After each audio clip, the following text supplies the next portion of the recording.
Every time someone enters my shop, I feel like they're more interested in facts about me than the potions I sell. Where did you come from? Why are your eyes silver? How do you always know the exact ingredients needed to make a potion? It's all I ever hear. I usually just change the subject, but just once, I think it would be nice to tell someone my story. I wasn't born here in Tamus. As a child, I lived in Farwater, a town on the mainland. I had normal parents who lived in a normal house and were normal everyday farmers. I hated how normal everything about my life was. Luckily, one thing about my life was very abnormal. I was blind as a bat. The clouds could have spelled out my name in the sky, and I wouldn't have even known. Still, everything seemed far too normal, so I began wandering about, trying to find something that was at all interesting. Of course, I was constantly scolded by my parents, but at least that was something that happened. Eventually, I began to lose hope that I would ever be able to find something worth acknowledging. But not long after, I met a strange old man called Zane in an abandoned hut on top of a hill. The house was barely standing, but Zane didn't seem to mind. All he cared about was his work. He was a potion maker, and I would spend days listening to his stories of traveling around the realm as a young man, searching for potion ingredients. Of course, in his old age, he wasn't able to travel, so ingredients were hard for him to come by. But he was able to manage with what he could buy from traders who were passing through. I visited him on a daily basis for about a year when, one day, I could hear a special amount of excitement in his voice, and he handed me a bottle full of something that smelled like vanilla. He told me to drink it, so I did, and after blinking once or twice, I found that I could see everything perfectly. In fact, I could see more than I was supposed to. Zane only intended to cure my blindness with the potion he made, but it also gave me the ability to see beyond that of a normal man. When an average person looks at something, they see what it looks like, but I see what it is. I can see every aspect of whatever object, creature, or person I happen to look at, including how they could be combined into a potion. Over the next few months, Zane taught me all that he knew about making potions, but, as I always say, no great story is without death, and this one is no exception, for far sooner than I would have hoped. Zane grew terribly ill.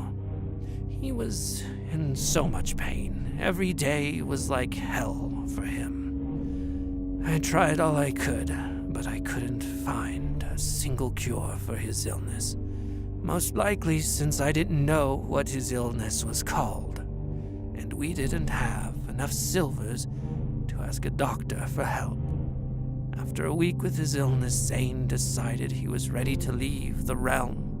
So he brewed a quick-acting poison, one that I now always make sure to have on hand. And he drank it. I was there when he did it, but just before he did, he told me his dying wish. He wanted me to take all of his brewing equipment and books and teach myself to brew potions on my own, so that I could fulfill his dream for him, as, ever since he was a young child, all he ever wanted to accomplish was to brew a potion of immortality. After he died, I had no choice but to do as he asked. After all, he was like a father to me, more so than my true father. I spent about half a year teaching myself to brew potions like Zane asked, while researching anything I could find that seemed at all like it may have a clue to finding a way to brew a potion of immortality, as, though I can see the outcome of two ingredients, I'm unable to see what I needed to combine to make something specific.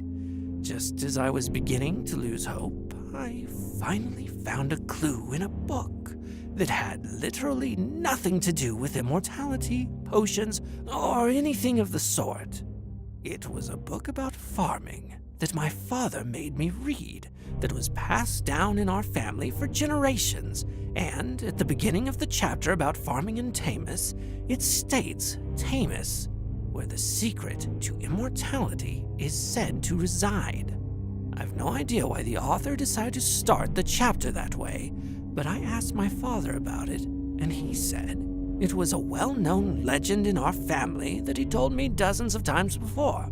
Now, I'm not sure most would have been angered if they wasted 6 months of their life looking for clues when they could have had a perfectly good one if they had only listened to their boring father for once in their life. But I figured that once I found the secret to immortality, I would have all the time in the world to find it. Looking back on it now, that doesn't make much sense. But I was never the brightest child. As you would imagine, after I found that out, I did what any responsible person would do, and I stole all of my parents' money and immediately stowed away on a ship heading to Tamus. I wish I could say I survived the whole trip undetected, but in truth, I was found within the first 20 minutes or so. But they were too lazy to turn back and bring me home, so they let me stay on board as long as I did all of their chores. As the days went on, I became good friends with the sailors on board. I felt a particularly strong connection with a girl on board who was about my age. She was the daughter of one of the sailors, and she would always laugh at things I would say. Whenever I heard her laugh, I felt a strange warmth inside of me. Truthfully, I think the feeling I felt may have been love, but love sounded boring. So the second we arrived at Dewsbury, I jumped off the boat and ran as fast as I could into the forest, never to see them again. And soon enough, I made my way to Prydell by sneaking onto carts and riding them until the person who owned it noticed. Since I had nothing else to do to earn money, I began selling potions in alleyways to anyone who was willing to pay, and I changed my name to Oculi to remain anonymous. I forget my real name, though, so that plan backfired a bit.